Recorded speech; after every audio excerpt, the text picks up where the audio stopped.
A mim foi atribuído o tema da tributação do investidor nas startups. Assim como em relação à cooperativa, nós vamos ver, existe, na verdade, são opções erradas, são opções políticas, eu diria, decisões erradas em relação a temas muito relevantes para o crescimento econômico do país e para a inserção do país na realidade internacional. Essa situação não foge no caso, ou não se modifica no caso das startups. Então, o que acontece? A Constituição brasileira, ela de fato, assim como faz em relação à solidariedade, que eu acabo de referir, ela atribui uma importância bastante grande à inovação e à tecnologia, e isso no artigo 212, e no artigo 179, ela valoriza e atribui importância também às micro e pequenas empresas. Então, a gente parte do pressuposto constitucional favorável, né, às assim conhecidas startups, que são empresas pequenas, né, por isso o nome start, né, no começo, que se desenvolvem fundamentalmente para aplicar novas tecnologias, né, em relação a novas tecnologias. Então, há uma preocupação do Constituinte em relação a essa situação, de valorizar a inovação tecnológica e assim também as pequenas e médias empresas, micro e pequenas empresas. O problema é que, contextualmente, empiricamente falando, o Brasil não oferece facilidade para negócios, de maneira geral. Essa é uma constatação que foi feita pelo Banco Mundial, numa pesquisa em 2017, em que se verificou que entre 190 empresas, o Brasil ocuparia a posição de 25º lugar. E por que esse não interesse ou essa não facilitação de abertura de empresas no país? Porque nós temos os conhecidos problemas mediaticamente ventilados, né? Um sistema muito burocrático, nós temos um sistema com a carga tributária bastante excessiva e nós temos um sistema tributário com muitas obrigações acessórias, deveres instrumentais extremamente complexo. Então, a complexidade do sistema tributário, a excessividade do ônus tributário e o excesso de burocracia torna um país não muito interessante ou com poucas facilidades, né, para o empreendedor. Pois bem, no caso das startups, nós temos, na verdade, são utilizado esse termo para empresas dedicadas à inovação tecnológica, com uma dimensão de pequena empresa ou de microempresa. Então, são pequenas e microempresas que começam com esse tamanho, dedicadas à exploração de situações ligadas à inovação tecnológica. É bem comum ver que a opção pela adoção dessas empresas, pela abertura dessas empresas, ocorre normalmente pela juventude, né? Que vê, né, na tecnologia grandes oportunidades comerciais e de negócios. Essa mesma juventude não dispõe, naturalmente, de um capital inicial, muitas vezes suficiente para que se inicie o negócio. Então, a startup tem algumas características fundamentais. Ela é uma empresa normalmente dedicada à tecnologia, com uma importante transitoriedade, porque transitoriedade ou ela se inicia, vive e dá certo, ou ela morre. É vida ou morte, né, que a gente diz em relação à startup.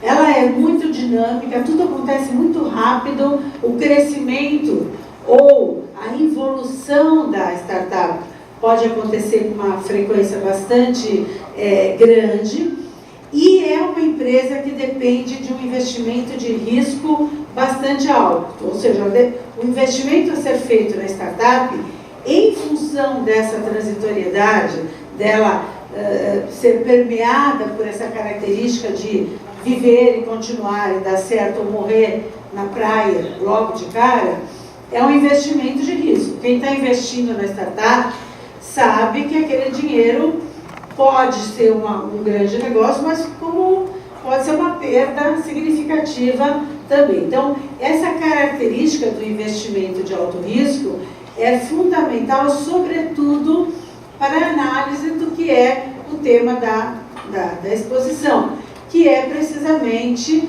a tributação dos investidores em startup. Então, quando o tema me foi atribuído, eu fiquei preocupada, porque, na verdade, nós temos 9 tipos de investidores em startup, e eu não disporia de tempo para falar da tributação desses 9 tipos de investidores. Que tipos de investidores eu tenho em relação à startup?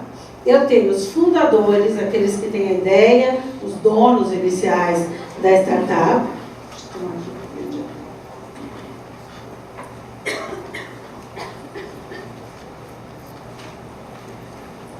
Aí, nós temos aquele triple F, que são Family, Friends and Fools, né? Então, alguém na família decide abrir uma startup, inclusive é um termo internacionalmente utilizado, e quem tem dinheiro para abrir? Bom, o próprio investidor, a família, a mãe, o pai, quer abrir um negócio, né? Os amigos, quem quer investir num negócio, uma ideia brilhante. É muito, eu que dou aula em graduação lá na Universidade Federal do Paraná, é muito comum a gente ver os alunos, e eu dou aula para o 5º ano, professora, eu tive uma ideia brilhante, inclusive em relação à advocacia. Eu acho isso o máximo. A minha filha, inclusive, é cheia de ideias brilhantes, é advogada, mas com muitas ideias brilhantes, e o meu perfil é super acadêmico, eu não sei fazer nada muito arriscado. Eu falo, olha, seguinte, eu sou a family, a FU, o que for aí, né?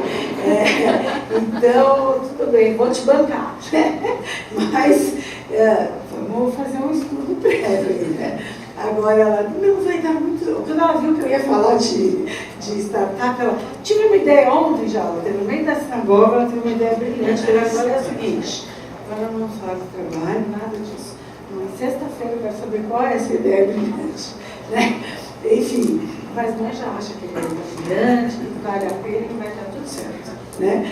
Agora, de fato, você puxou tua conta, teu pai era eu sou aquela de ficar sentada no escritório, né? Enfim, então, quando eu estava conversando com ela, ela falou, nossa, você sabe quais são os 9 investidores, porque ela está estudando muito Bitcoin, essas coisas, blockchain. Eu falei, pois é, mãe também estuda tecnologia, né? Então, a lei da família, a lei do fundador, da família, dos amigos, dos assim chamados tolos, né, que vão fazer esse investimento de risco, nós temos um investidor anjo, que será o nosso foco, como eu falei, eu optei por um tipo de investidor para a gente poder tratar melhor. Fora isso, nós temos as incubadoras e as aceleradoras. Num segundo estágio das startups, nós temos os chamados fundos semente, nós temos a crowdfunding, tudo que eu falo errado, mas acho que para saber não sei falar inglês, né? As plataformas de financiamento coletivo e os fundos de venture capital e os fundos do private equity. Então, esses fundos todos, eles acabam atuando numa segunda fase em relação às startups. Por quê? Porque a gente vai observar, a partir do próximo slide, que as startups têm algumas fases, algumas de maior risco e algumas de menor risco. Esses 9 tipos de investidores realizam investimentos nessas empresas em crescimento de algumas espécies. Os investimentos podem ser um aporte de capital do próprio empreendedor da startup. Pode haver um endividamento como forma de investimento, né? Um endividamento do próprio investidor ou de um terceiro. Ainda é possível que esses investidores realizem um investimento no formato de debêntures participativas e mútuos conversíveis depois em participação societária. E, finalmente, no contrato de participação, é um tipo de investimento que acontece fundamentalmente por meio do investidor anjo. Quais seriam, então, essas fases da startup, das startups, né? Até que elas adquiram uma dimensão empresarial maior? Nós temos a fase inicial, que é a fase pré-semente, assim conhecida como fase pré-semente, em que o empreendedor, aquele que teve ideia, enfim, vai buscar, vai fazer o site, vai fazer um projeto, vai gerar a ideia inicial da startup, né? Vai procurar um investidor e nessa fase o investimento vai normalmente até R$5.000.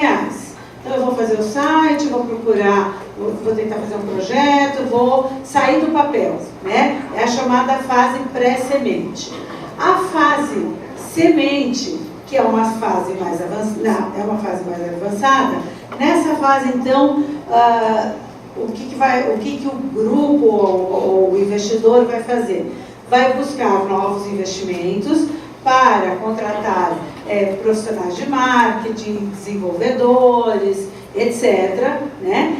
E o investimento que foi até R$5.000 na fase pré-semente passa a ser de R$5.000 a R$50.000, né? R$500.000. De R$50.000 a R$500.000 na fase pré-semente. Superada, e aqueles que se dispõem a investir na fase pré-semente, normalmente são os que têm rendimentos mais significativos se o negócio der certo, porque eles entraram numa fase de maior risco, né, que é a fase pré-semente, que é a fase semente. Depois dessa fase, nós temos a fase de iniciação, né, em que o investimento vai de R$500.000 a R$5 milhões.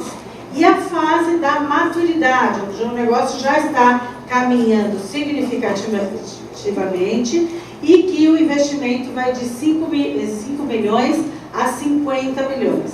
Então, a startup passa por todas essas fases.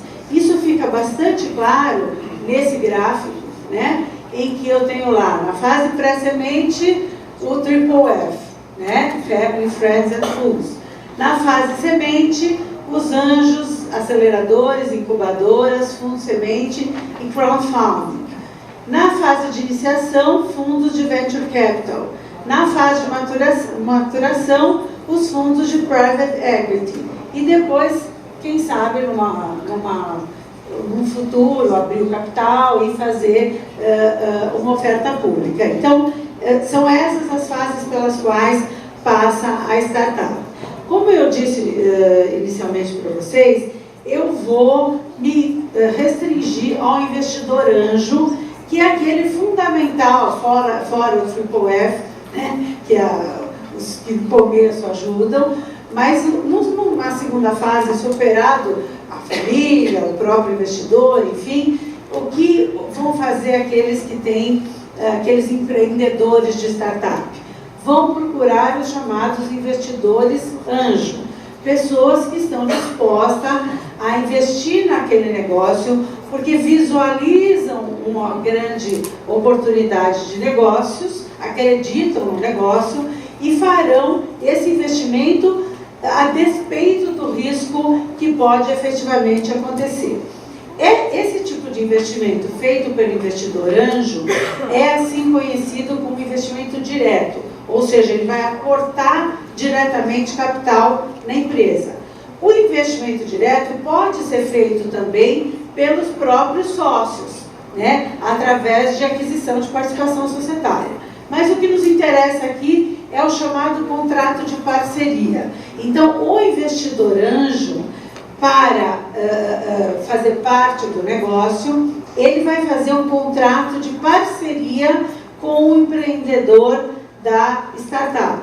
A partir desse contrato, se ele tiver esse contrato, ele não será nunca sócio, segundo a legislação, e não assumirá as responsabilidades de sócios.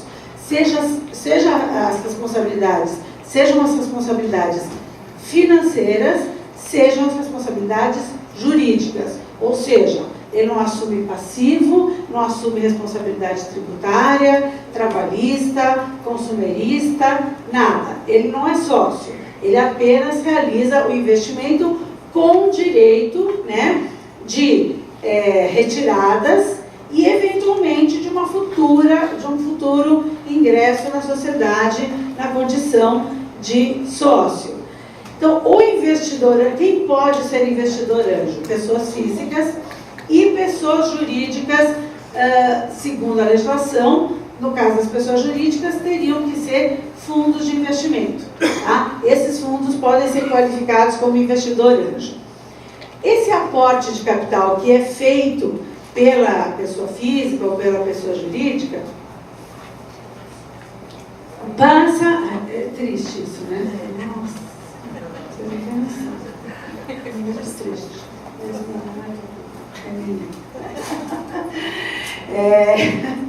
Eu fui dar uma palestra de mim e só tem 1 hora para falar. Nossa, eu achei aquilo céu. Eu comecei a falar, a mulher falou, falta 30 minutos. Eu não falei meia hora. Falou. A pessoa gosta tanto de falar que não deu tempo para falar. Eu não sou confiável. Mas tudo bem. Eu vou terminar um pouquinho antes. Você está aí rindo, né, Paula? Eu vi a sua risadinha de amigo. Assim, tipo, vocês não sabem, essa risada dele significa. Ela é um perigo e eu sei mais do que ninguém. Enfim, então o investimento feito pelo investidor anjo, ele passa a integrar o passivo da startup. E isso, por disposição legal, como eu indiquei, qual é o reflexo positivo disso? Não impede que a startup permaneça enquadrada ou optante do Simples Nacional. Como entra como passivo, não aumenta o faturamento, né? E não aumentando o faturamento, permite a manutenção no regime do Simples Nacional. Com uma possível, como eu falei, conversão depois em participação societária. Pois bem, genericamente falando, os contratos de parceria dos investidores anjo são, pela lei, limitados a 7 anos.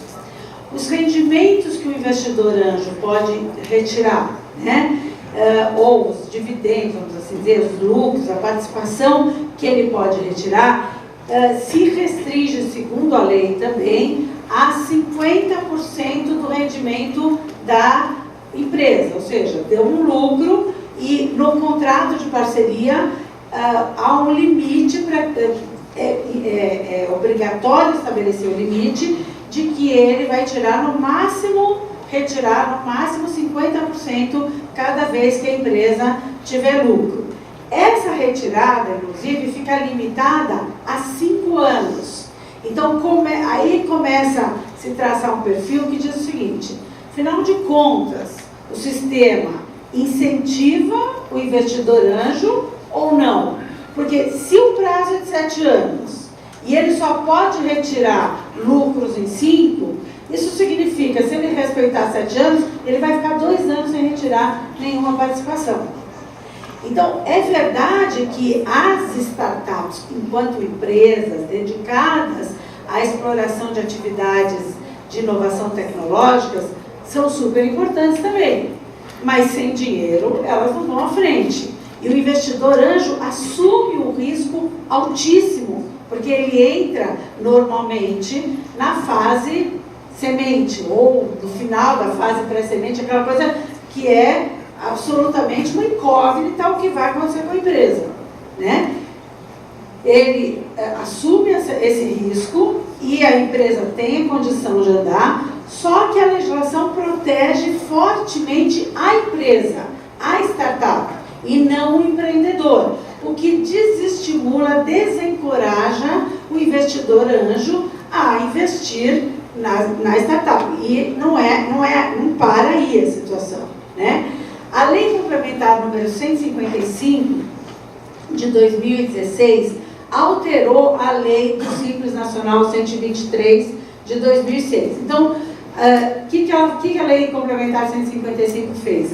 Incluiu regras na Lei do Simples Nacional relativas ao investimento realizado pelo investidor anjo e relativas à startup de maneira geral.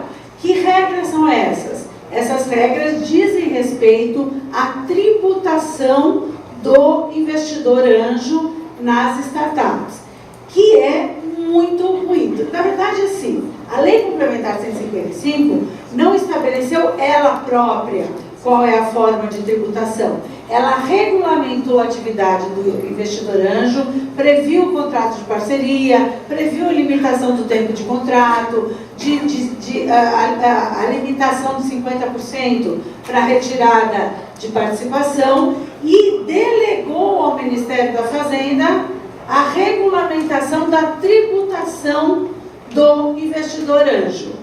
O que foi um absurdo. O que aconteceu? Veio uma IN, porque a lei delegou ao Ministério da Fazenda, coisa que não poderia ter feito. Nós estamos falando de tributação, de criação de direitos e deveres, ou deveres e quase nenhum direito, que só pode ser feito por lei, né? A IN veio e estabeleceu várias regras. Regras que, inclusive tornam mais interessante ao investidor anjo ou qualquer outro investidor investir no mercado financeiro. Porque no mercado financeiro eles vão estar sujeitos com mesmos recursos, em relação aos mesmos recursos, a uma alíquota de 15%, ao passo que pela IN eles estarão sujeitos a uma alíquota de 22%, como nós vamos ver, de acordo com o valor e com o tempo relativo ao contrato de participação. Eu até, acho que não sei se tem pointer, mas eu até fiz um exemplo aqui. O investidor anjo, pessoa física, será tributado a alíquota de 22,5% se em até 180 dias da vigência do contrato de participação alienar os direitos dele. Se o ganho for de até 5 milhões. A mesma pessoa que tiver ganho de capital na mesma quantia e no mesmo prazo e aplicações, será tributada a uma alíquota de 15%. Então veja o que é. A Constituição lá no 218 falou que incentiva a inovação tecnológica, as pequenas e microempresas, mas viram palavras mortas, né? Ou seja, é linda a Constituição, né? Como diz um amigo meu espanhol, você é muito romântica. Eu falo, você é a Constituição espanhola, mas brasileira é linda, né? Mas é muito romântica, Betina. Eu falei, não, eu estou consciente que a minha Constituição é linda mesmo. Mas o fato é que a gente tem aqui, não é nem uma lei, é uma IN, criando um estímulo fortíssimo ao desenvolvimento dessas startups. Essa é a escala fixada na legislação para a tributação do investidor anjo, né? 22,5% para contratos de participação com prazo de 180 dias, 20%, 17%, 15,5%, etc. Essas alíquotas incidem não só na participação dos investidores anjo em relação à distribuição de lucros, mas também na alienação da parte deles. Então, se eles alienarem uma participação societária, enfim, a participação que eles estabeleceram, e tiverem um ganho de capital com isso, nessa alienação vai incidir essa mesma tributação. Então, essas faixas incidem para aquela retirada todos os meses, por exemplo, nas retiradas, como na alienação da participação do investidor anjo. E, no caso da retirada, vamos assim dizer, mensal, o imposto de renda é retido na fonte. No caso da alienação da participação, quem tem que pagar o imposto de renda é o investidor anjo. E é indiferente em relação a essa tributação se ele é isento ou optante do Simples Nacional. O imposto de renda sempre terá que ser pago.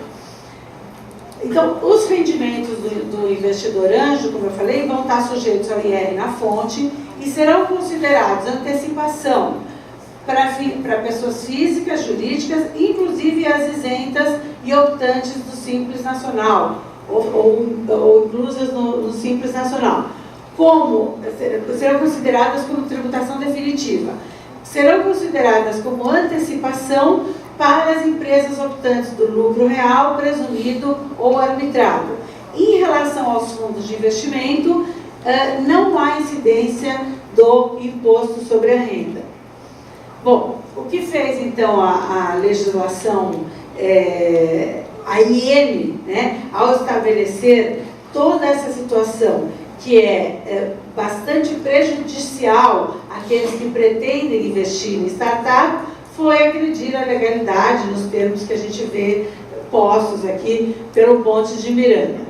Qual é o aspecto positivo já em linha de conclusão? O reconhecimento de que essa IN é muito prejudicial àqueles que têm interesse em investir em startup, porque é importante dizer que a lei, a legislação, ela é bastante benéfica em relação à própria startup. Então, elas podem se estabelecer como sociedades em conta de participação e com uma tributação favorecida à startup. Mas a startup só vai existir se houver alguém que invista nela, se o próprio empreendedor não dispuser desses recursos. Então, não adianta a legislação incentivar a empresa, ela tem que incentivar o investidor para que o crescimento econômico se implemente. Nós temos um projeto de lei, cuja redação é essa, que está em tramitação no Congresso Nacional, que estabelece uma isenção em relação aos rendimentos do investidor anjo, né? Os rendimentos decorrentes da remuneração paga ao investidor anjo do direito de resgate, a que se refere o parágrafo 7º desse artigo, não ficarão sujeitos à incidência do imposto de renda retido na fonte, nem integrarão a base de cálculo do imposto de renda da pessoa física, beneficiária, do IRPJ, CSLL e contribuição ao PIS/PASEP e da COFINS da pessoa jurídica beneficiária. Esse projeto, que é bastante positivo diante da percepção de que a IN foi um equívoco, né, em relação às startups, está tramitando. Há um outro projeto no sentido de suspender a eficácia da imunidade, mas do tratamento desfavorecido, eu entendo falar de imunidade, que já estou falando de imunidade também, do tratamento desfavorecido para os investidores anjo. Mas o importante é dizer aqui, eu acho, quando eu vejo uma situação dessa, em que você desestimula fortemente o investidor, né, que na verdade é o ar necessário para que a startup sobreviva, né, sem os recursos ela não vai sobreviver.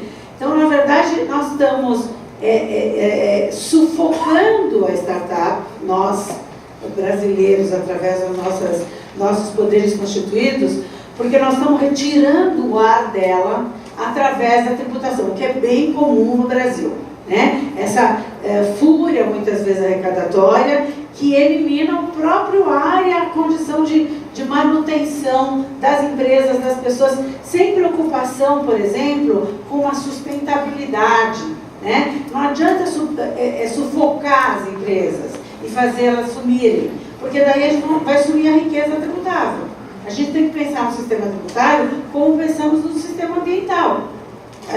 Em relação à manutenção das riquezas tributáveis. Se eu tenho empresas em pleno funcionamento, eu tenho riquezas sendo produzidas e possibilidade de tributação. Se eu sufoco a empresa e viabilizo o seu funcionamento, o que vai acontecer? Eu não vou ter riqueza passível de tributação. A empresa vai fechar as portas. Isso sempre me traz à mente a frase do Victor Hugo, nos Miseráveis, quando ele conta que naquela época se estabeleceu um imposto sobre portas e janelas. Imagino eu no sentido de que quem tem uma casa com mais portas e janelas revela maior capacidade contributiva. Mas o imposto não excluía e não isentava quem não tinha grandes propriedades. Então, o que acontecia, segundo ele relata no livro? As pessoas morriam por falta de ar, porque elas faziam casas sem portas e janelas para não pagar imposto. E aí ele refere no livro, né? Deus dá o ar ao homem e ele o tributa, né? Eu acho isso muito significativo em relação àquilo que nós acabamos de falar.